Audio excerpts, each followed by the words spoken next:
यह एक काल्पनिक कहानी है। इसमें दिखाई गई घटनाएं, पात्र और संवाद पूरी तरह से लेखक की कल्पना पर आधारित हैं। इसका कोई संबंध किसी वास्तविक व्यक्ति या घटना से नहीं है। तलवार बीज को निगलना। यह सुनकर सभी दंग रह गए। मिंग सम्राट ने कहा, इसके भीतर की तलवार इंटेंट अभी बिना किसी मालिक के हैं और आरव इस समय उन सभी को दबाने में सक्षम नहीं है। इसलिए हम केवल तलवार बीज के विशेष गुणों का उपयोग कर सकते हैं और उसके भीतर की हिंसक तलवार इंटेंट को दबाने का प्रयास कर सकते हैं। देवांशी डिंग ने धीमी आवाज में पूछा, वरिष्ठ, क्या आप उन्हें दबाने में असमर्थ हैं? मिंग सम्राट ने अपना सिर हिलाया और कहा, अगर यह उसके शरीर के बाहर होती तो मैं स्वाभाविक रूप से ऐसा करने में सक्षम होता। लेकिन समस्या यह है कि वे उसके भीतर हैं। इसके अलावा ऐसा लगता है कि वे उसकी अपनी तलवार इंटेंट के साथ उलझ गई हैं। इसलिए यदि मैं हस्तक्षेप करूंगा तो उसकी मृत्यु और जल्दी हो सकती है। तलवार बीज क्या है? देवांशी डिंग ने पूछा। मिंग सम्राट ने उत्तर दिया, यह देवाधिपत्य लोक का एक खजाना है। इसे दिव्य कलाकृतियों के दायरे में होना चाहिए क्योंकि साधारण दिव्य कलाकृतियां देवाधिपत्य लोक के उन विशेषज्ञों की तलवार इंटेंट को संग्रहित करने में निश्चित रूप से असमर्थ होंगी। लेकिन तलवार बीज न केवल तलवार मार्ग के अद्वितीय विशेषज्ञों की तलवार इंटेंट को संग्रहित करने में सक्षम है, बल्कि यह उन्हें दबाने में भी सक्षम है। ऐसी क्षमता कुछ ऐसी है जो दिव्य कलाकृतियों से कमतर खजानों के पास नहीं होती। देवांशी डिंग मौन हो गईं। भले ही तलवार बीज विभिन्न तलवार इंटेंट को दबा सकता था, लेकिन इसके भीतर भी कई भयानक तलवार इंटेंट संग्रहित थीं। यदि आरव इसे निगल लेता है और यदि तलवार बीज के भीतर की तलवार इंटेंट उसके शरीर के भीतर मुक्त हो जाती हैं, तो आरव अपनी वर्तमान स्थिति में निश्चित रूप से उनका विरोध करने में असमर्थ होगा और मौके पर ही नष्ट हो जाएगा। क्षण भर के मौन के बाद देवांशी डिंग ने शैलाधर और दिव्या की ओर देखा। यह निर्णय आरव के भाग्य से जुड़ा था और यह उनका होना चाहिए था। वे दोनों मौन हो गईं क्योंकि वे वह विकल्प चुनने का साहस नहीं कर पा रही थीं। मुझे ऐसा करने दो। ठीक इसी समय आरव ने अचानक अपनी आंखें खोलीं और बोला। वास्तव में वह बिल्कुल भी बेहोश नहीं हुआ था और उसका मन हमेशा सचेत था। उसकी साधना का वर्तमान स्तर गिरकर आत्मोन्नति स्तर के पहले रैंक पर आ गया था। उसकी तलवार इंटेंट के केवल 8 स्तर बचे थे और उसका शरीर गंभीर रूप से अत्यधिक थक चुका था। इसलिए वह अपने भीतर की हिंसक तलवार इंटेंट को दबाने में पूरी तरह असमर्थ था। उसके पास एकमात्र विकल्प वही करने का था जो मिंग सम्राट ने कहा था। उसे तलवार बीज को निगलना था और प्रयास करना था कि क्या यह उसके भीतर की तलवार इंटेंट को दबा सकता है। बेशक वह ऐसे कार्यों के खतरों से अवगत था, लेकिन उसके पास कोई अन्य विकल्प नहीं था। क्या सच में कोई दूसरा रास्ता नहीं है? देवांशी डिंग ने कहा। आरव मुस्कुराया और बोला, चिंता मत करो, मैं ठीक हो जाऊंगा। जरा खुद ही देख लो। क्या अनगिनत महीन छेद होने के बाद भी मेरा शरीर अभी भी ठीक नहीं है? दिव्या यह कैसे नहीं समझ सकती थी कि वह केवल उन्हें सांत्वना दे रहा था। लेकिन उसने एक शब्द भी नहीं कहा और उसने बस उसका हाथ कसकर पकड़ लिया। बैंगनी मिंक उड़कर आरव की छाती पर आ गई और उसने अपनी आंखें नम करते हुए अपना सिर उसकी ठुड्डी से रगड़ा। शैलाधर ने अपना हाथ बढ़ाया और आरव के मुंह के कोने पर लगे खून को पोंछते हुए कहा, मुझे तुम पर विश्वास है। आरव मुस्कुराया और फिर उसने तलवार बीज निकाला और मिंक सम्राट की ओर देखा। उत्तरार्ध ने सिर हिलाया और अपनी उंगली को झटका दिया और फिर हवा में तलवार बीज के गायब होने से पहले स्थानिक उतार चढ़ाव की एक लहर उठी। इस बीच आरव की आंखें अचानक पूरी तरह खुल गईं क्योंकि तलवार बीज उसके भीतर आ चुका था। जब तलवार बीज उसके भीतर दिखाई दिया तो भड़कती हुई तलवार इंटेंट उसके भीतर तुरंत रुक गई और आगे बढ़ने से पहले एक संक्षिप्त क्षण के लिए पूरी तरह शांत हो गई। फिर वे तलवार बीज में समाने लगीं। यह दृश्य देखकर आरव ने तुरंत राहत की सांस ली। हालांकि ठीक इसी क्षण तलवार बीज अचानक कांप उठा और फिर उसके भीतर से तलवार इंटेंट की अनगिनत धाराएं विस्फोटक रूप से बाहर निकल पड़ी। मैं तो गया। जब आरव ने यह देखा तो उसके मन में सबसे पहला विचार यही आया। हालांकि तलवार इंटेंट ने उसके आंतरिक अंगों पर हमला नहीं किया। इसके बजाय उन्होंने तलवार बीज को अपनी चपेट में ले लिया और वे सूक्ष्म भंवर में समा गए। अधिक सटीक रूप से कहें तो वे आदिकालीन शक्ति स्तंभ के भीतर चले गए थे। स्तंभ में प्रवेश करने के बाद वे वास्तव में एक दूसरे से लड़ने लगे। सबसे महत्वपूर्ण बात यह थी कि आदिकालीन शक्ति स्तंभ में प्रवेश करने पर तलवार बीज अपनी क्षमता खो चुका था और वह तलवार इंटेंट को बिल्कुल भी रोकने में सक्षम नहीं था। इसलिए बिना रुके लड़ने से पहले तलवार बीज के भीतर से अनगिनत प्रकार की तलवार इंटेंट लगातार बाहर निकलने लगीं।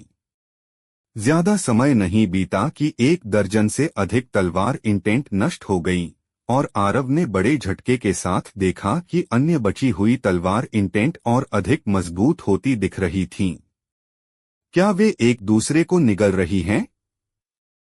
शुरुआत में आरव अभी भी काफी उलझन में था।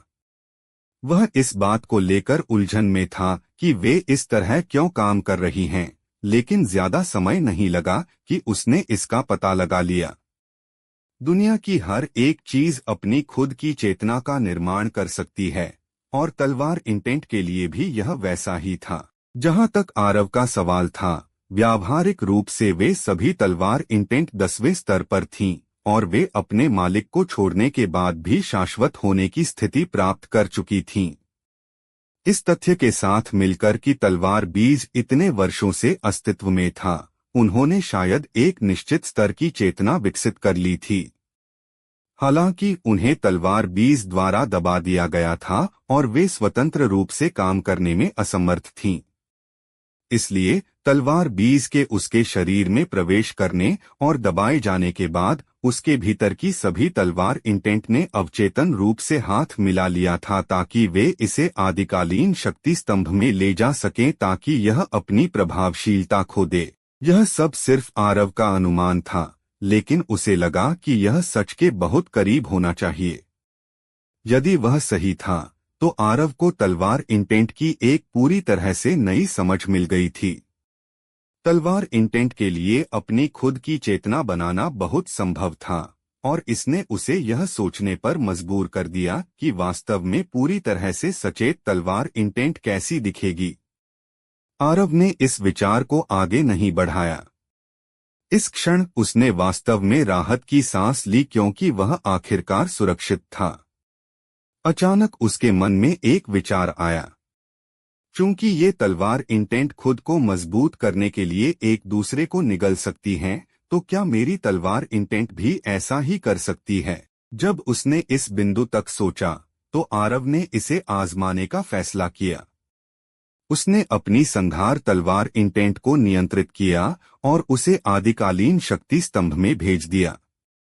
हालांकि उसने तुरंत हमला नहीं किया क्योंकि उसकी संघार तलवार इंटेंट तलवार बीज के भीतर की अन्य तलवार इंटेंट की तुलना में बहुत कमजोर थी।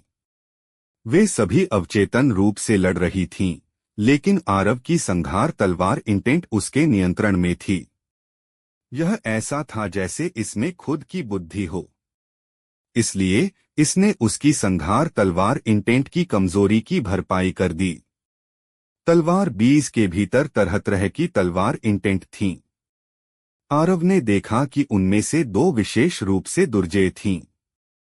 एक ने तलवार का आकार ले लिया था। यह अन्य तलवार इंटेंट की तरह बिखरी हुई और अव्यवस्थित नहीं थी और इसने अपने आप में एक रूप ले लिया था। व्यावहारिक रूप से हर दूसरी तलवार इंटेंट जो इससे लड़ती थी वह पूरी तरह से निगल ली जाती थी और जिस तलवार का आकार उसने लिया था वह लगातार निगलने के कारण आकार में बड़ी और बड़ी होती जा रही थी। यह अपने मूल आकार 1 मीटर से बढ़कर 1.5 मीटर से अधिक लंबी हो गई थी। दूसरी तलवार इंटेंट ने खुद को किसी भी रूप में केंद्रित नहीं किया था, लेकिन यह वही थी जिसने आरव में सबसे अधिक जिज्ञासा पैदा की थी, क्योंकि वह बहुत चतुर थी। उसके सावधानीपूर्वक अवलोकन ने उसे यह ध्यान देने की अनुमति दी कि यह तलवार इंटेंट उन अन्य तलवार इंटेंट को चुनने पर ध्यान केंद्रित कर रही थी जो उससे कमजोर थीं। दूसरी ओर, यदि इसका सामना उस तलवार इंटेंट से होता जिसने तलवार का आकार ले लिया था, तो यह बिल्कुल नहीं लड़ती और तुरंत वहां से भाग जाती थी। जब उसने यह सब देखा तो आरव को और भी यकीन हो गया कि तलवार इंटेंट वास्तव में अपनी खुद की चेतना बना सकती है। ज्यादा समय नहीं बीता कि आरव की संघार तलवार इंटेंट भी लड़ाई में शामिल हो गई। उसने सबसे कमजोर से निगलना शुरू करने का फैसला किया, या यह कहा जाना चाहिए कि वह स्थिति का फायदा उठा रहा था। उदाहरण के लिए, जब दो अलग अलग तलवार इंटेंट अपनी लड़ाई के विजेता का निर्धारण करने के कगार पर होती थीं, तो उसकी संघार तलवार इंटेंट वहां पहुंच जाती और उन दोनों को नष्ट कर देती थी। आरव बहुत खुश था क्योंकि उसका अनुमान सही था और वह वास्तव में यहां अन्य तलवार इंटेंट को निगल सकता था। इसके अलावा उसने स्पष्ट रूप से देखा कि उसकी संघार तलवार इंटेंट उन्हें निगलने पर मजबूत हो रही थी। बेशक आरव ने लापरवाही से काम करने की हिम्मत नहीं की, क्योंकि ये सभी तलवार इंटेंट उसकी संघार तलवार इंटेंट की तुलना में बहुत उच्च स्तर पर थीं। समय बीतता गया। आरव की संघार तलवार इंटेंट और वे दो अन्य तलवार इंटेंट मजबूत और मजबूत होती गईं। हालांकि चाहे वह आरव की तलवार इंटेंट हो या अन्य तुलनात्मक रूप से बुद्धिमान तलवार इंटेंट, दोनों ने उस तलवार इंटेंट से लड़ने की हिम्मत नहीं की जिसने तलवार का रूप ले लिया था, क्योंकि उस तलवार के आकार वाली तलवार इंटेंट ने अब तक बहुत सी अलग अलग प्रकार की तलवार इंटेंट को निगल लिया था और वह उन सब में सबसे मजबूत थी। काफी समय बीतने के बाद आरव ने एक तलवार इंटेंट को निगल लिया जिसे तलवार के आकार वाली तलवार इंटेंट ने कुचल दिया था और उसकी तलवार इंटेंट ने 9वां स्तर प्राप्त कर लिया। बेशक उसकी वर्तमान तलवार इंटेंट को अब केवल संघार तलवार इंटेंट नहीं कहा जा सकता था, क्योंकि इतनी सारी अलग अलग प्रकार की तलवार इंटेंट को निगलने के बाद उसकी तलवार इंटेंट के भीतर का संघार का भाव उसकी तलवार इंटेंट में ही पूरी तरह समा गया था। आखिरकार इसके भीतर कई अन्य तलवार इंटेंट थीं जो संघार तलवार इंटेंट के बराबर थीं। हर रात की कहानी, हर दिन का धमाका, सिर्फ स्टोरी हंगामा पर। तो अभी सब्सक्राइब करें और बेल आइकन दबाएं, क्योंकि अगली कहानी आप मिस ना कर पाए। इस क्षण आदिकालीन शक्ति स्तंभ में केवल 3 तलवार इंटेंट बची थीं। आरव अपनी सीमाओं को जानता था और वह जानता था कि वह अन्य 2 तलवार इंटेंट में से किसी के भी खिलाफ जाने में सक्षम नहीं था। इसलिए उसने तुरंत अपनी तलवार इंटेंट को उनसे बहुत दूर जाने के लिए नियंत्रित किया। हालांकि आरव ने अपनी नाराजगी के साथ देखा कि दूसरी तुलनात्मक रूप से बुद्धिमान तलवार इंटेंट वास्तव में बहुत दूर चली गई थी। उसने सबसे मजबूत तलवार इंटेंट से लड़ने की बिल्कुल भी हिम्मत नहीं की और इसने उसकी स्थिति का फायदा उठाने की योजनाओं को नष्ट कर दिया। एक पल के लिए उसी स्थान पर स्थिर रहने के बाद तलवार के आकार वाली तलवार इंटेंट ने अचानक अपनी नोक आरव की तलवार इंटेंट की ओर कर दी। इससे आरव की पलकें फड़क उठीं और उसने तुरंत अपनी तलवार इंटेंट को वहां से भगाया। उसकी तलवार अपने खुद के आधार के बिना नहीं थी, इसलिए भले ही उसकी तलवार इंटेंट तलवार 20 के भीतर की तलवार इंटेंट की तरह नहीं थी और पूरी तरह से निगल जाने के बाद गायब नहीं होती, वह बहुत स्पष्ट रूप से जानता था कि निगल जाने पर उसकी तलवार इंटेंट का स्तर गिर जाएगा। यह कुछ ऐसा था जो वह बिल्कुल नहीं चाहता था कि ऐसा हो। जिस क्षण आरव की तलवार इंटेंट भागी, तलवार के आकार वाली तलवार इंटेंट प्रकाश की एक किरण में बदल गई जिसने उसकी तलवार इंटेंट का पीछा किया। धत्तेरे की आरव यह देखकर खुद को कोसने से नहीं रोक सका। इस क्षण उसकी तलवार इंटेंट 9वें स्तर पर थी और तलवार के आकार वाली तलवार इंटेंट कम से कम 10वें स्तर पर थी। इसके अलावा यह कोई साधारण प्रकार की तलवार इंटेंट नहीं थी। आरव नहीं जानता था कि यह किस प्रकार की तलवार इंटेंट थी, लेकिन उसे यकीन था कि उसकी पिछली 10वें स्तर की संघार तलवार इंटेंट भी निश्चित रूप से तलवार के आकार वाली तलवार इंटेंट का मुकाबला करने में असमर्थ रही होती। यह तो छोड़ ही दीजिए कि उसकी तलवार इंटेंट अभी केवल 9वें स्तर पर थी। आरव के लिए सबसे कष्टप्रद और परेशान करने वाली बात यह थी कि दूसरी तुलनात्मक रूप से बुद्धिमान तलवार इंटेंट भी दूर नहीं रही थी, और वह भी उसकी तलवार इंटेंट का पीछा कर रही थी। स्पष्ट रूप से वह जीव स्थिति का लाभ उठाने का इरादा रखता था। आरव की तलवार इंटेंट और तलवार के आकार वाली तलवार इंटेंट के बीच का अंतर छोटा और छोटा होता जा रहा था। ज्यादा समय नहीं लगा और तलवार के आकार वाली तलवार इंटेंट ने आरव की तलवार इंटेंट को पकड़ लिया। आरव के होठों के कोनों पर एक हल्की कड़वी मुस्कान आए बिना नहीं रह सकी। चूंकि वह उसकी तलवार इंटेंट की बराबरी कर चुका था, इसलिए आरव ने फैसला किया कि वह बस मौत की बाजी लगा देगा। उसने अपनी तलवार इंटेंट को उस तलवार के आकार वाली तलवार इंटेंट पर पूरी ताकत से हमला करने का आदेश दिया।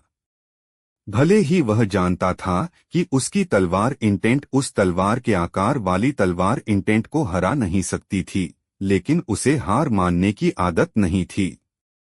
इसलिए भले ही उसकी तलवार इंटेंट कुचलने वाली थी, वह उसे कुछ नुकसान जरूर पहुंचाना चाहता था।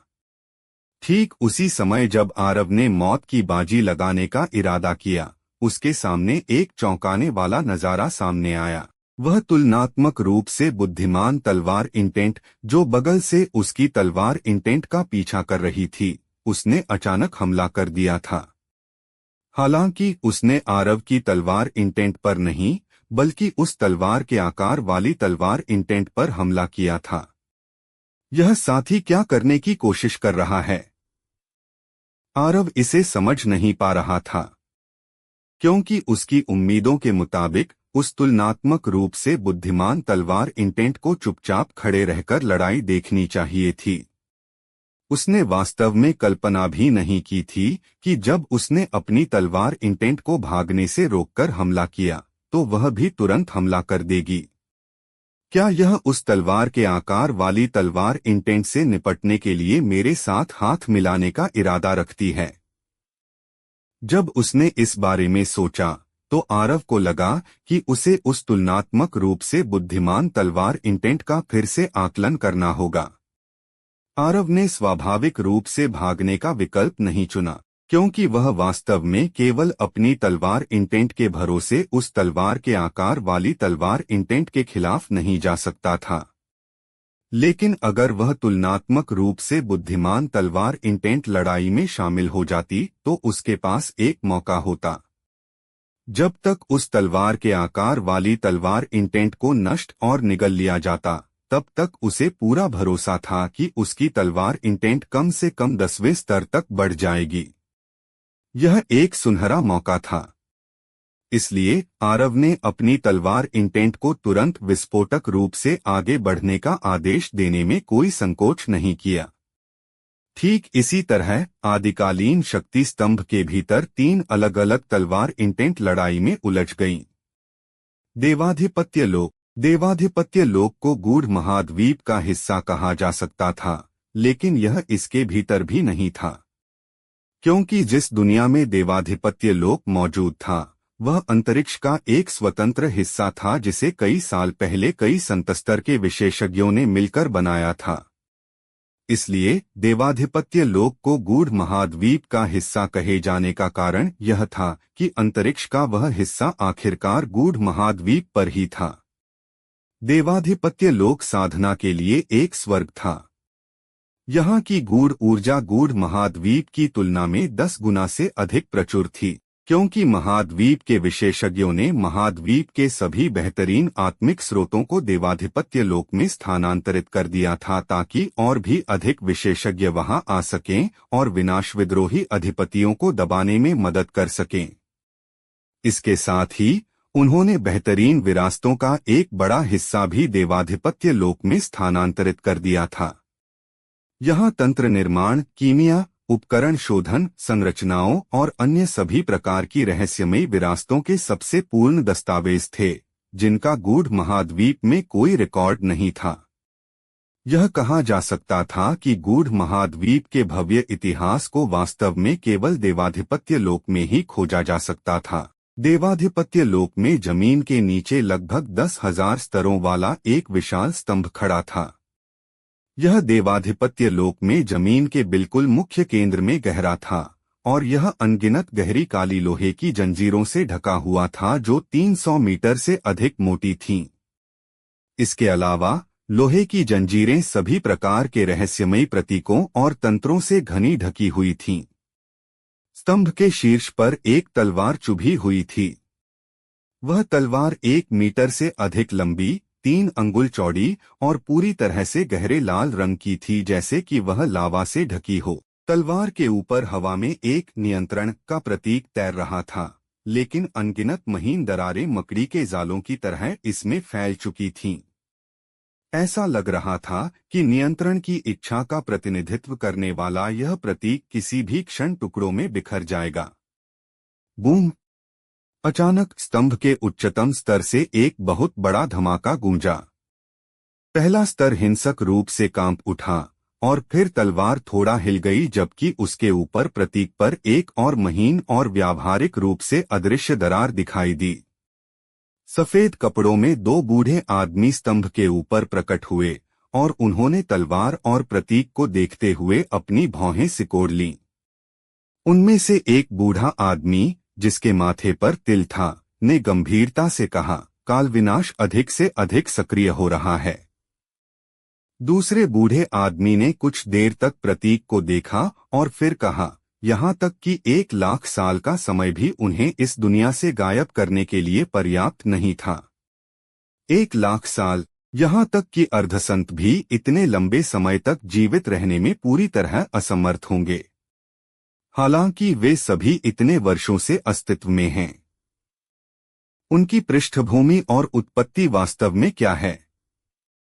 तिल वाले बूढ़े आदमी ने अपना सिर हिलाया और कहा, यहाँ तक कि हमारे पूर्वज भी उनकी पृष्ठभूमि और उत्पत्ति का निर्धारण करने में सक्षम नहीं थे, तो हम संभवतः इसे कैसे पूरा कर सकते हैं? सीनियर ब्रदर, इसमें अधिक से अधिक 1 वर्ष या 3 वर्ष लगेंगे और फिर पहले स्तर पर रहने वाला कालविनाश भागने में सफल हो जाएगा। एक बार जब वह ऐसा कर लेगा, तो वह निश्चित रूप से प्राचीन तलवार को कुचल देगा। उस समय नीचे के स्तरों में वे सभी साथी शायद तुरंत जाग जाएंगे। वे पहले ही जाग चुके हैं, दूसरे बूढ़े आदमी ने दबी आवाज में कहा। तिल वाले बूढ़े आदमी के चेहरे का भाव थोड़ा बदल गया और उसने कहा, ऐसा कैसे संभव हो सकता है? फिर उन्होंने क्योंकि वे अच्छी तरह से जानते हैं कि भले ही वे सील से बाहर निकलने में सफल हो जाएं, लेकिन उनकी संख्या हमारे खिलाफ लड़ने के लिए पर्याप्त नहीं होगी। इसलिए वे और भी अधिक विनाश विद्रोही अधिपतियों के जागने का इंतजार कर रहे हैं। हाँ, यहाँ तक कि विनाश विद्रोही अधिपतियों ने भी समझदारी से काम लेना सीख लिया है और वास्तव में हाथ मिलाना सीख लिया है। अगर वे सभी सलों पहले गूढ़ महाद्वीप पर आने के बाद आंतरिक कलह में शामिल नहीं होते, तो उनका ऐसा हश्र नहीं होता। सीनियर ब्रदर, अगर यह विनाश विद्रोही अधिपतियों का केवल एक हिस्सा है, तो हम स्वाभाविक रूप से उनसे निपटने में सक्षम हैं, लेकिन अगर वे सभी स्तंभ के भीतर से बाहर निकल आते हैं, तो देवाधिपत्य लोक उनका विरोध नहीं कर पाएगा। तिल वाले बूढ़े आदमी के चेहरे पर एक गंभीर भाव था, क्योंकि यहाँ केवल अर्धसंत स्तर के विनाश विद्रोही अधिपति ही सील नहीं थे, बल्कि कुछ ऐसे भी थे जो सच्चे संत स्तर के विशेषज्ञों के तुलनीय थे। ठीक इसी क्षण दूसरे बूढ़े आदमी ने अचानक दूरी की ओर देखा और ऐसा लग रहा था कि वह अंतरिक्ष के पार देख पा रहा था। वह कुछ देर चुप रहा और फिर बोला, गूढ़ महाद्वीप पर गए 50 राजसिंहासन स्तर के विशेषज्ञों में से केवल एक ही लौटा है। वह अर्धसंत हमारी उम्मीद से कहीं अधिक मजबूत था। क्या? तिल वाले बूढ़े आदमी की आंखें थोड़ी सिकुड़ गईं और उसकी आंखें सदमे से भर गईं। उसके बाद उसने कुछ देर के लिए अपनी आंखें बंद कर लीं और फिर उसे भी तुरंत यह खबर मिल गई। दूसरे बूढ़े आदमी ने अपना सिर हिलाया और कहा, एक ही गलती ने वास्तव में हमारे देवाधिपत्य लोक को 50वें रैंक के राजसिंहासन स्तर के विशेषज्ञों को खोने पर मजबूर कर दिया। हाँ हाँ हाँ।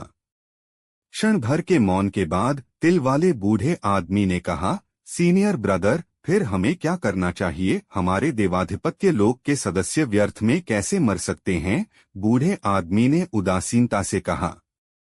चूंकि उस अर्धसंत और आरव ने हमारे देवाधिपत्य लोक को इस हद तक नाराज किया है, अगर हम उन्हें नहीं मारते हैं तो हमारा देवाधिपत्य लोक अपनी प्रतिष्ठा कैसे बनाए रख पाएगा? विशेष रूप से वह साथी आरव। उसे खत्म किया जाना चाहिए, अन्यथा वह दूसरा मुक्त साधक बन जाएगा। मैं नहीं चाहता कि इतिहास खुद को दोहराए। मुक्त साधक का जिक्र सुनकर तिल वाले बूढ़े आदमी की आंखें फड़क उठीं, क्योंकि कई साल पहले उस साथी ने, जो उस महाद्वीप से आया था जिसे वे हीन दृष्टि से देखते थे, देवाधिपत्य लोक को पूरी तरह से अपमानित कर दिया था। क्षण भर के मौन के बाद तिल वाले बूढ़े आदमी ने कहा, क्या हमें देवाधिपत्य लोक छोड़ना होगा? दूसरे बूढ़े आदमी ने अपना सिर हिलाया और कहा, इसकी कीमत बहुत भारी है। कुछ दर्जन राजसिंहासन स्तर के विशेषज्ञों को खोने से हमारे देवाधिपत्य लोक की नींव को नुकसान नहीं पहुंचेगा, लेकिन हम अर्धसंतों को खोना बर्दाश्त नहीं कर सकते। हमारी ताकतों को दैत्य जाति, दैत्य जंतु जाति और महासागरीय कुलों के उन 3 अर्धसंतों से संपर्क करने का आदेश दो। उनसे कहो कि अगर वे उस अर्धसंत के खिलाफ हाथ मिलाते हैं तो हम उन्हें 3 दिव्य आत्मा फल देने को तैयार हैं। तिल वाला बूढ़ा आदमी स्पष्ट रूप से प्रभावित हुआ, क्योंकि दिव्य आत्मा फल अर्धसंतों की जीवन प्रत्याशा को बढ़ा सकते थे और केवल ऐसा फल ही इस कार्य को पूरा कर सकता था।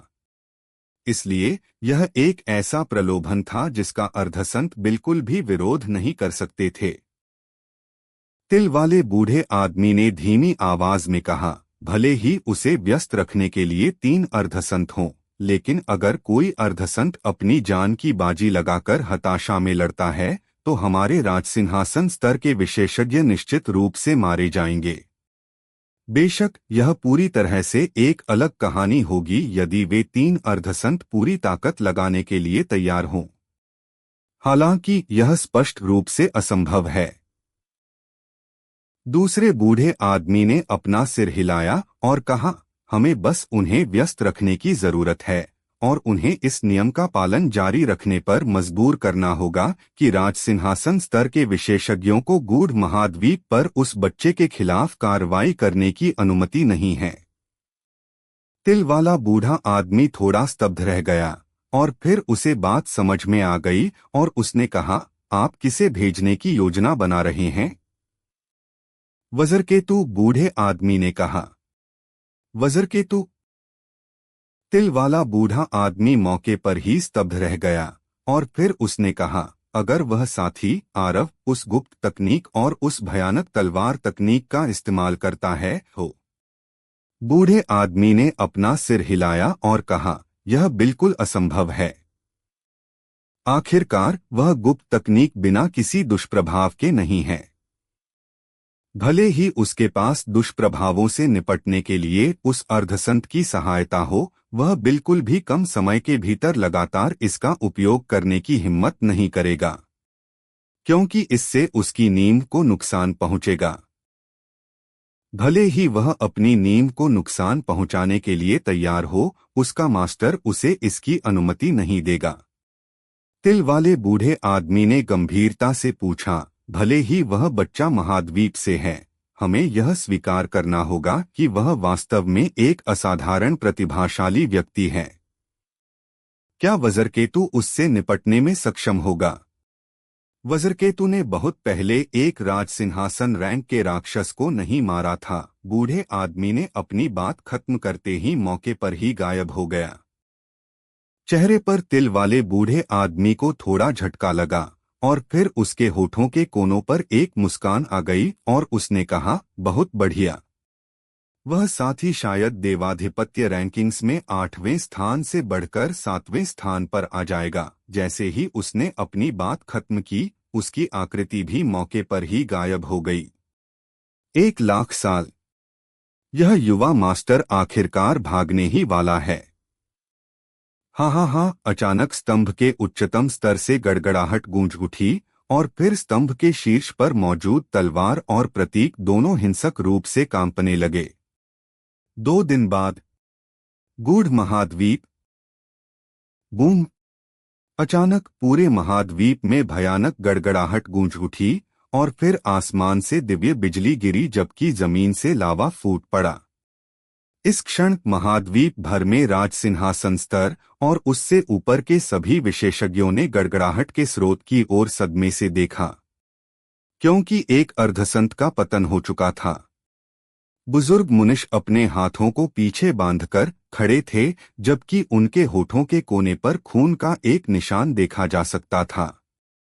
इसके अलावा उनके माथे पर एक छोटा मानव का अक्षर टिमटिमा रहा था। अचानक वह छोटा अक्षर गायब हो गया और फिर बुजुर्ग मुनिश के चारों ओर एक सफेद बालों वाला बूढ़ा आदमी और एक काले कपड़े पहने हुआ बूढ़ा आदमी प्रकट हुआ। तुम वास्तव में अपनी ताकत छुपा रहे थे, काले कपड़े पहने बूढ़े आदमी ने दबी आवाज में कहा, और उसकी आंखों में अभूतपूर्व गंभीरता थी, क्योंकि शायद वह अपनी ताकत से ध्वंसकाल सम्राट को हरा सकता था, लेकिन वह ध्वंसकाल सम्राट को मारने में पूरी तरह असमर्थ था। हालांकि बुजुर्ग मुनिश ने ऐसा कर दिखाया था। दूसरे शब्दों में, बुजुर्ग मुनिश की ताकत उसकी अपनी ताकत से कहीं अधिक थी। बुजुर्ग मुनिश ने उन पर एक नजर डाली और कहा, अगर आप दोनों मुझ पर हमला करते हैं तो मुझे एक और को मारने का पूरा भरोसा है। क्या आप इसे आजमाना चाहते हैं? यह सुनकर उनकी पलकें फड़क उठीं। उसे ऐसी बातें कहने का आत्मविश्वास कहाँ से मिल रहा है? बुजुर्ग मुनिश ने उन पर आगे कोई ध्यान नहीं दिया और उन्होंने अपना सिर उठाकर आसमान की ओर देखा।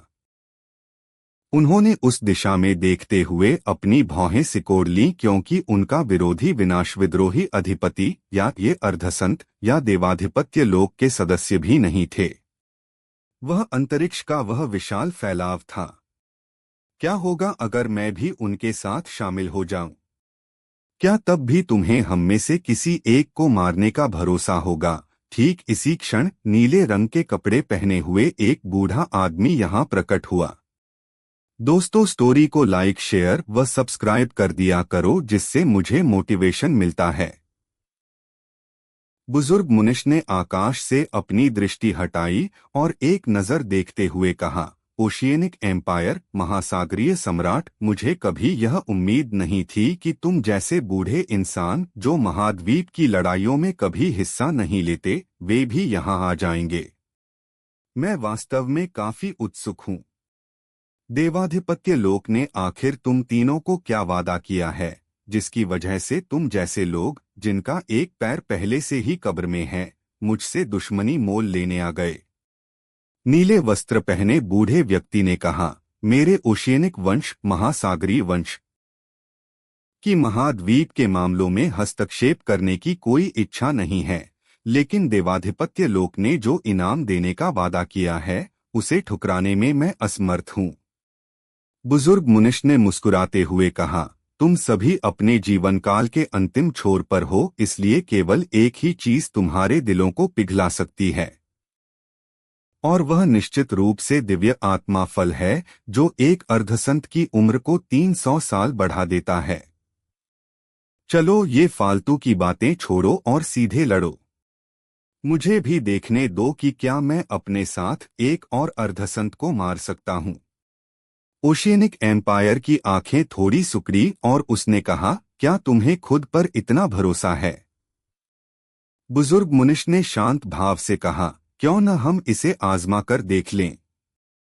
भला किसी अर्धसंत को गुस्सा क्यों नहीं आएगा?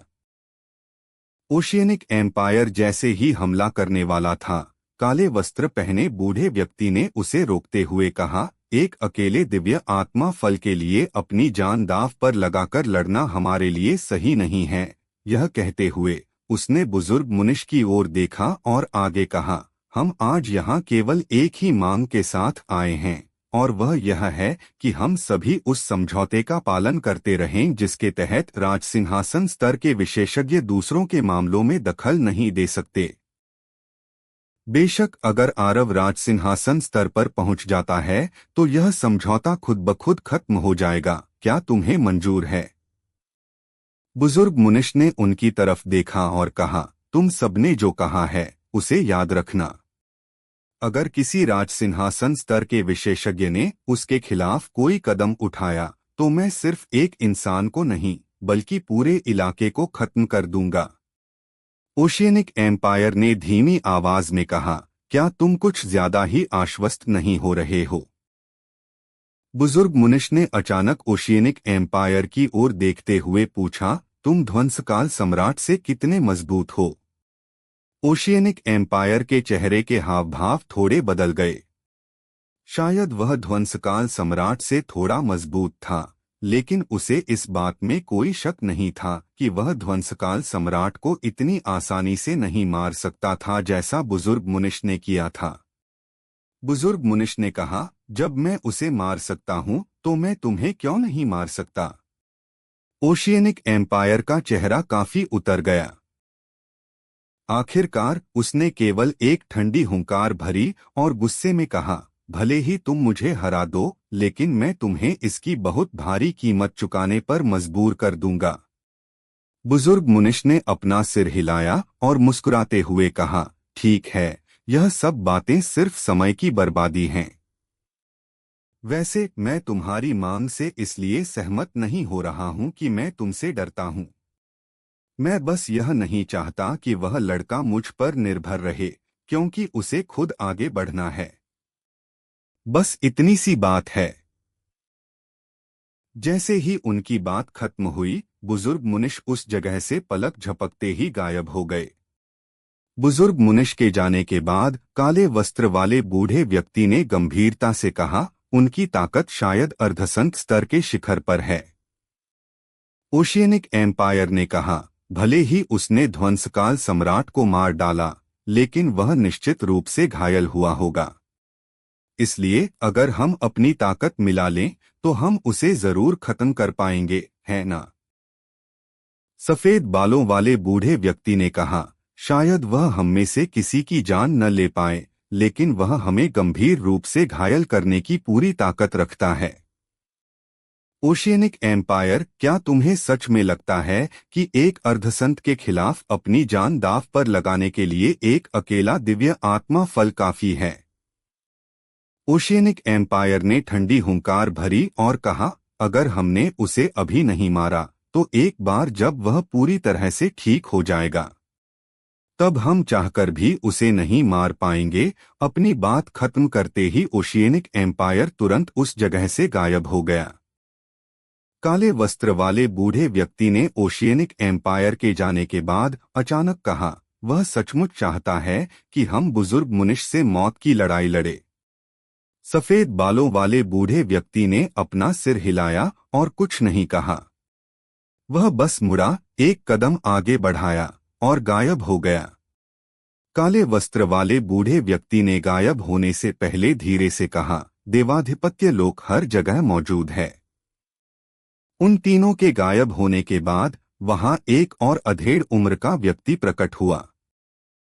अगर प्राचीन नगर के योद्धा यहाँ होते तो वे तुरंत पहचान जाते कि वह प्राचीन नगर का नगर प्रमुख था। उसने चारों ओर एक नजर डाली और उसके होठों के कोनों पर एक अजीब सी मुस्कान आ गई और फिर वह भी वहां से उछल हो गया।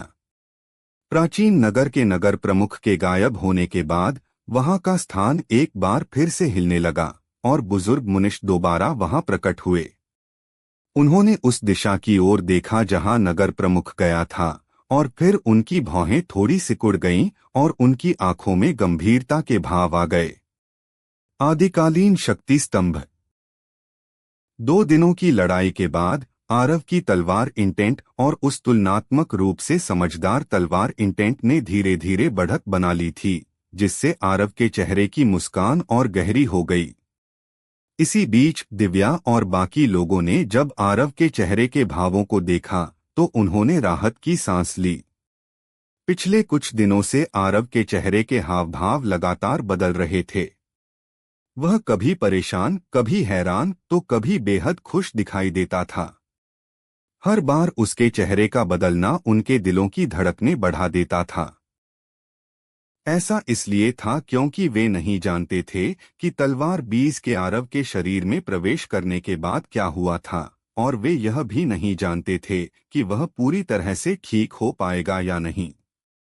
सौभाग्य से दूसरे दिन की सुबह से ही आरव के चेहरे पर मुस्कान तैर रही थी, जिससे उनके दिलों की चिंता काफी कम हो गई थी। आरव की तलवार इंटेंट और समझदार तलवार इंटेंट के संयुक्त प्रहारों के कारण तलवार के आकार वाली तलवार इंटेंट अब पीछे हटने लगी थी। अंत में वह तलवार के आकार वाली तलवार इंटेंट वास्तव में वहां से भागने की कोशिश करने लगी। आरव बेहद खुश हुआ। बेशक वह ऐसे मौके को हाथ से नहीं जाने देना चाहता था और उसने तुरंत अपनी तलवार इंटेंट को उसका पीछा करने के लिए आगे बढ़ाया। वहीं दूसरी समझदार तलवार इंटेंट ने भी ऐसा ही किया। वे दोनों मिलकर उस तलवार के आकार वाली तलवार इंटेंट की ओर तेजी से बढ़े। लगभग 2 घंटे बीतने के बाद वह तलवार के आकार वाली तलवार इंटेंट अचानक रुक गई और आरव की तलवार इंटेंट के सामने बिना किसी हलचल के झुक गई। आरव यह देखकर हैरान रह गया और उसके साथ वाली दूसरी तलवार इंटेंट भी दंग रह गई और वहीं रुक गई। क्या यह आत्मसमर्पण कर रही है? हैरान होने के बाद आरव के मन में यह अनोखा विचार आया। यह काफी अजीब था क्योंकि क्या कभी कोई तलवार इंटेंट आत्मसमर्पण करना जानती है? इसी बीच आरव की तलवार इंटेंट का साथ देने वाली समझदार तलवार इंटेंट ने भी अचानक बिल्कुल वैसा ही किया।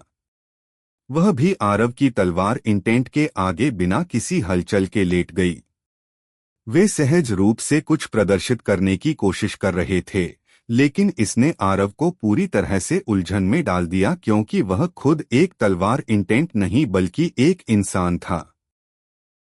आखिरकार वे अभी कुछ समय पहले तक एक दूसरे के साथ जीवन मृत्यु की लड़ाई लड़ रहे थे और अचानक ऐसा नजारा सामने आ गया था। काफी समय बीतने के बाद आरव को आखिरकार बात थोड़ी थोड़ी समझ में आने लगी। ये दोनों तलवार इंटेंट कई साल पहले के तलवारबाजों द्वारा छोड़े गए अंश थे और इन्हें पूरी तरह से संपूर्ण तलवार इंटेंट नहीं माना जा सकता था। जब तक इन्हें नष्ट नहीं किया जाता, ये दुनिया से गायब नहीं होते और कई अन्य तलवार इंटेंट को निगलने के बाद भी इनका यही हश्र होना था। भले ही वे एक बड़े बदलाव से गुजरे थे, लेकिन वे इस सच को नहीं बदल सकते थे कि उनका अपना कोई आधार नहीं था, इसलिए नष्ट होने पर वे पूरी तरह मिट जाते। लेकिन आरव की तलवार इंटेंट वैसी नहीं थी। जब तक आरव जीवित रहेगा, उसकी तलवार इंटेंट असीमित और अमर रहेगी। इसलिए ये दोनों तलवार इंटेंट आरव की तलवार इंटेंट के साथ विलीन होना चाहती थीं। हाँ, वे विलीन होना चाहती थीं, न कि उसके द्वारा निगली जाना। अगर उन्हें निगल लिया जाता तो उनकी चेतना पूरी तरह से मिट जाती, लेकिन अगर वे विलीन हो जाती तो उनकी चेतना बची रहती। एक तरह से वे खुद के अस्तित्व को बनाए रख सकती थीं। सबसे महत्वपूर्ण बात यह थी कि आरव की तलवार इंटेंट के साथ विलीन होने के बाद वे बिना आधार के नहीं रहतीं। वे तब तक अमर रहतीं जब तक आरव जीवित रहता।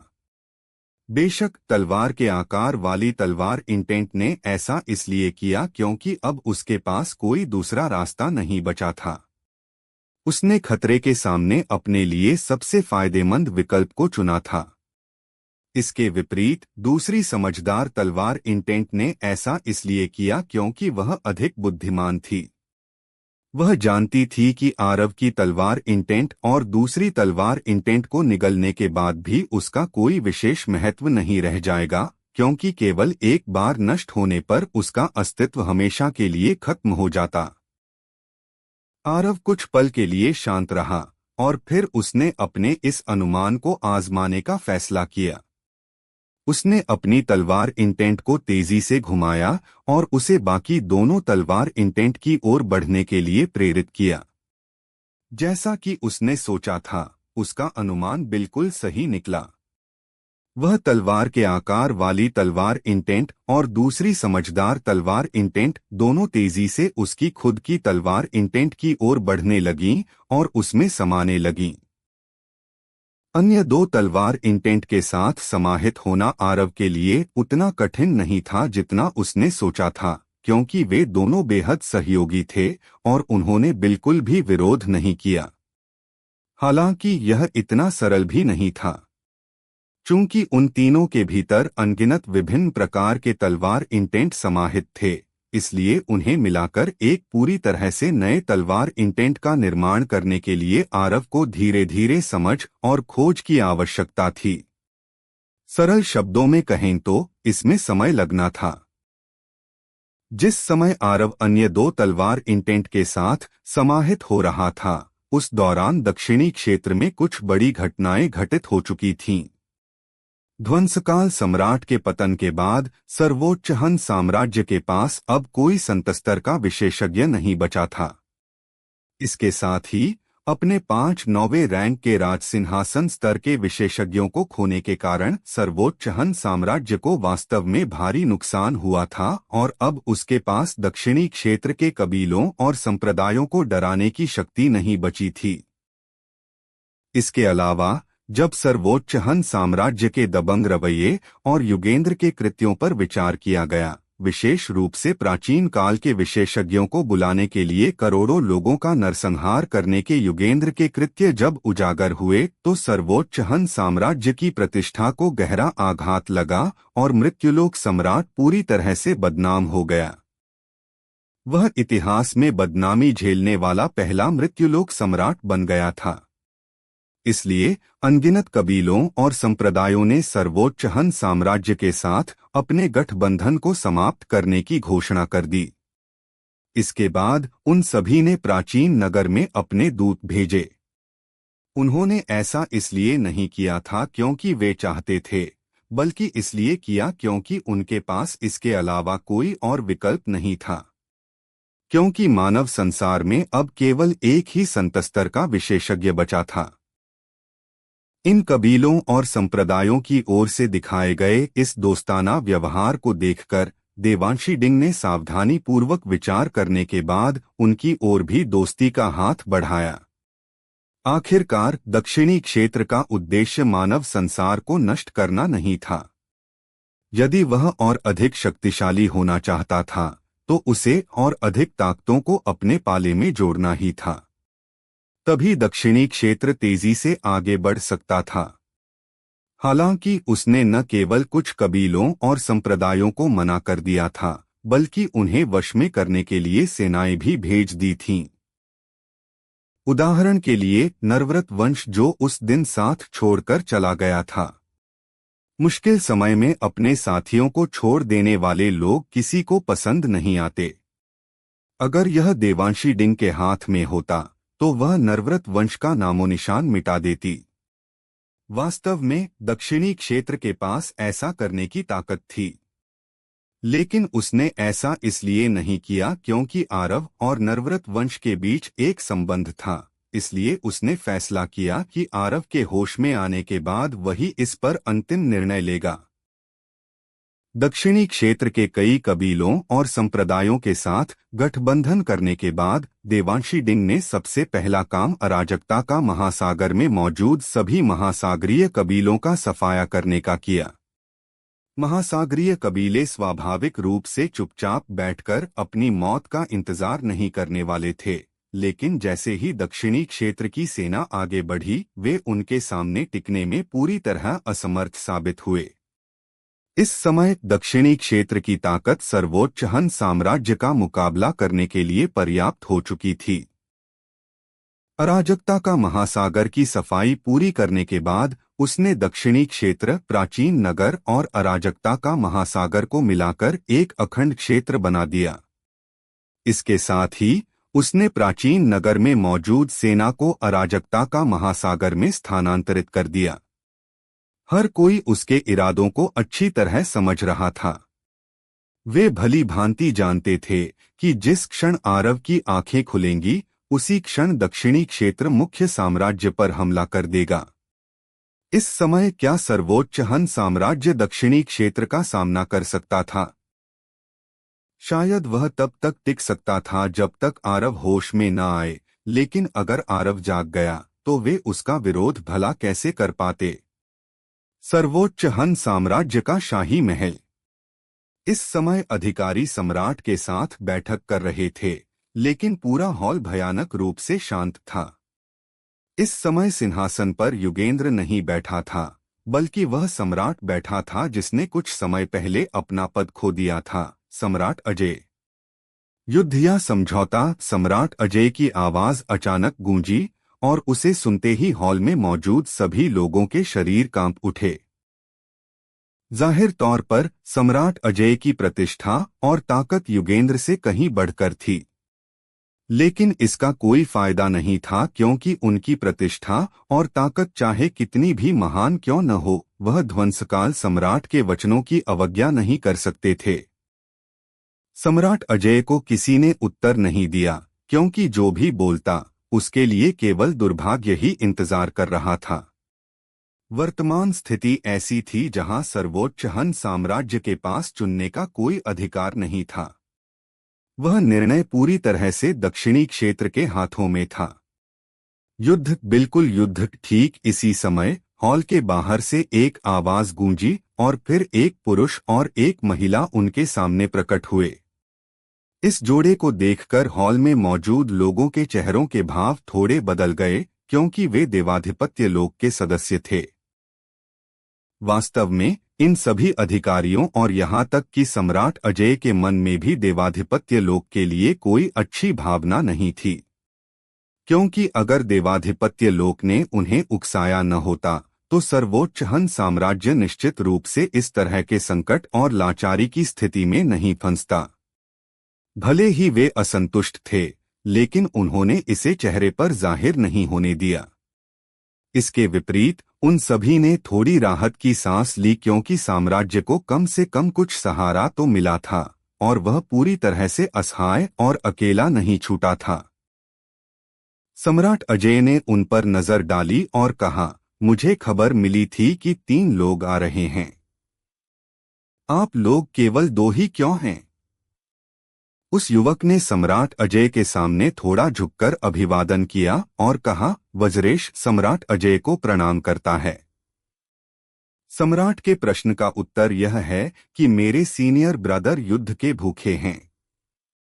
इस समय वे गूढ़ महाद्वीप के राज सिंहासन स्तर के विशेषज्ञों को चुनौती देने गए हैं, इसलिए कृपया उनकी अनुपस्थिति के लिए क्षमा करें।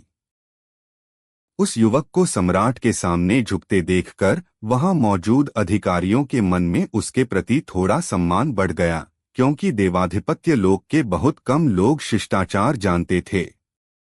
क्या आपके सीनियर ब्रदर एक राज सिंहासन स्तर के विशेषज्ञ हैं? एक अधिकारी ने पूछा।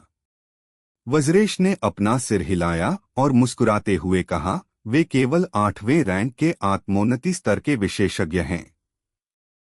यह सुनकर सभी चौंक गए और उनमें से एक ने कहा, वे केवल आत्मोन्नति स्तर के 8वें रैंक पर होकर एक राजसिंहासन स्तर के विशेषज्ञ को चुनौती देने चले गए। कितने अज्ञानी हो। ठीक इसी समय वज्रेश के बगल में खड़ी महिला ने ठंडी हंसी हंसते हुए कहा, आत्मोन्नति स्तर के विशेषज्ञों के लिए राजसिंहासन स्तर के विशेषज्ञों को चुनौती देना असंभव नहीं है। आपके गूढ़ महाद्वीप में ऐसा कोई व्यक्ति इसलिए नहीं दिखा क्योंकि यहाँ कोई सच्चा विशेषज्ञ है ही नहीं। राजसिंहासन स्तर के विशेषज्ञ को युद्ध में चुनौती देने की बात तो छोड़िए, मेरे देवाधिपत्य लोक में ऐसे अनगिनत लोग हैं जो साधना के स्तर की सीमा को पार करके आत्मोन्नति स्तर पर रहते हुए भी राजसिंहासन स्तर के विशेषज्ञों को मार सकते हैं। काव्यांशी, अपनी जुबान पर लगाम लगाओ, वज्रेश ने उसे डांटते हुए कहा। भले ही हम फॉर्मेशन मास्टर्स हैं, लेकिन हम फिर भी साधक ही हैं, और यही कारण है कि हमें अपने किसी भी प्रतिद्वंद्वी को कम नहीं आंकना चाहिए। वज्रध्वज और रुद्राक्ष की मौत गूढ़ महाद्वीप में क्यों हुई? मेरा दृढ़ विश्वास है कि इसका सबसे बड़ा कारण यह था कि उन्होंने इस महाद्वीप के साधकों को बहुत कमजोर समझा था। काव्यांशी ने अपने होंठ सिकोड़े और कहा, मुझे नहीं लगता कि वह आरव हमारे सीनियर ब्रदर अग्निवीर को हरा सकता है। वज्रेश ने अपना सिर हिलाया और सम्राट अजय की ओर देखा। सम्राट अजय, मेरे देवाधिपत्य लोक ने इस महाद्वीप के संतस्तर के विशेषज्ञों के लिए आरव के मास्टर के साथ एक समझौता तय किया है। राजसिंहासन स्तर के विशेषज्ञों को हस्तक्षेप करने की अनुमति नहीं है। इसलिए हम तीनों आज मुख्य रूप से सर्वोच्च हन साम्राज्य की सेना को दक्षिणी क्षेत्र की सेना से निपटने में मदद करने के इरादे से गूढ़ महाद्वीप आए हैं। सिर्फ आप तीनों? सम्राट अजय ने थोड़ा कौतुक से अपनी भौहें सिकोड़ी, जबकि वे देवाधिपत्य लोक के प्रति बेहद अप्रसन्न महसूस कर रहे थे। क्या इन्हें अभी भी पर्याप्त नुकसान नहीं हुआ है? क्या वे अभी भी उस लड़के आरव को कम आंकने का इरादा रखते हैं? बिल्कुल नहीं, वज्रेश मुस्कुराया। हमें सर्वोच्च हन साम्राज्य की सहायता की भी आवश्यकता होगी। सम्राट अजय ने धीमी आवाज में कहा, ऐसा नहीं है कि मुझे आपकी क्षमताओं पर विश्वास नहीं है, लेकिन आपको यह समझना होगा कि आरव कोई साधारण साधक नहीं है। मेरा मानना है कि यदि वह आपके देवाधिपत्य लोक में भी होता तो वह सर्वश्रेष्ठ में से एक होता। इसके अलावा दक्षिणी क्षेत्र की वर्तमान सेना मेरे साम्राज्य की सेना से कहीं अधिक हो चुकी है, इसलिए एक बार जब वे हमला करेंगे तो मेरा साम्राज्य शायद ही उनका विरोध कर पाए। वज्रेश ने मुस्कुराकर कहा, चिंता न करें सम्राट अजय, आरव को मेरे सीनियर ब्रदर पर छोड़ दीजिए। रही बात दक्षिणी क्षेत्र की सेना की, तो उससे हम दोनों निपट लेंगे। बेशक हमें इसके लिए सर्वोच्च हन साम्राज्य के समर्थन की आवश्यकता होगी। सम्राट अजय ने उन्हें ऊपर से नीचे तक देखा और कहा, आप दोनों केवल आत्मोन्नति स्तर के 7वें रैंक पर हैं, है ना? आपको दक्षिणी क्षेत्र की सेना का सामना करने का इतना आत्मविश्वास भला कहाँ से मिलता है? ऐसा नहीं है कि मैं आप दोनों पर विश्वास करने से इनकार कर रहा हूं, लेकिन यह मेरे साम्राज्य के लाखों सैनिकों के भाग्य से जुड़ा मामला है, इसलिए मुझे अत्यंत सावधानी बरतनी होगी। काव्यांशी ठंडी सांस भरकर बड़बड़ाई और फिर उसने 3 छोटे झंडे निकाले और उन्हें लापरवाही से हवा में उछाल दिया। वे हॉल के 3 कोनों में जाकर टिक गए और फिर काव्यांशी ने 3 अत्यंत उच्च श्रेणी के ऊर्जा पत्थर निकाले और उन्हें उन्हीं कोनों की तरफ फेंक दिया। जैसे ही वे ऊर्जा पत्थर जलने लगे, सभी की आंखों के सामने की दुनिया तुरंत बदलने लगी। उनके सामने लपटों और उबलते लावे की एक भयानक दुनिया प्रकट हो गई। इसके अलावा उन लपटों और लावे से निकलने वाली गर्मी इतनी वास्तविक थी कि कई अधिकारी डर के मारे चिल्लाने लगे। सम्राट अजय के चेहरे पर उस आग और लावे को देखकर थोड़े गंभीर भाव आ गए, क्योंकि राजसिंहासन स्तर की अपनी ताकत के बावजूद वे शुरुआत में इस भ्रम की कमियों और वास्तविकता को भांपने में असमर्थ रहे थे। भले ही वे देवाधिपत्य लोक से अप्रसन्न थे, लेकिन उन्हें यह स्वीकार करना पड़ा कि यह तकनीक बेहद दुर्जेय थी। दुर्भाग्य से देवाधिपत्य लोक के संतस्तर के विशेषज्ञ इतनी आसानी से देवाधिपत्य लोक से बाहर नहीं आ सकते थे, अन्यथा दक्षिणी क्षेत्र को चुटकियों में नष्ट किया जा सकता था। वज्रेश ने अपना हाथ हिलाया और वहां का दृश्य तुरंत सामान्य हो गया। वज्रेश ने कहा, भले ही हम साधक हैं, लेकिन हम फॉर्मेशन मास्टर्स भी हैं। फॉर्मेशन में हमारी क्षमता देवाधिपत्य लोक में सर्वश्रेष्ठ नहीं है, लेकिन मुझे लगता है कि गूढ़ महाद्वीप के राज सिंहासन स्तर के विशेषज्ञों को छोड़कर इस महाद्वीप के आत्मोन्नति स्तर के विशेषज्ञ हमारे फॉर्मेशंस का सामना करने में पूरी तरह असमर्थ हैं। जब तक हमें थोड़ा समय दिया जाएगा, तब तक हम अराजकता का महासागर में एक असाधारण फॉर्मेशन तैयार कर देंगे। आरव के पास प्रबुद्ध तलवार हृदय है। आपका यह भ्रम पैदा करने वाला फॉर्मेशन उसके खिलाफ बेकार है, सम्राट ने गंभीर आवाज में कहा।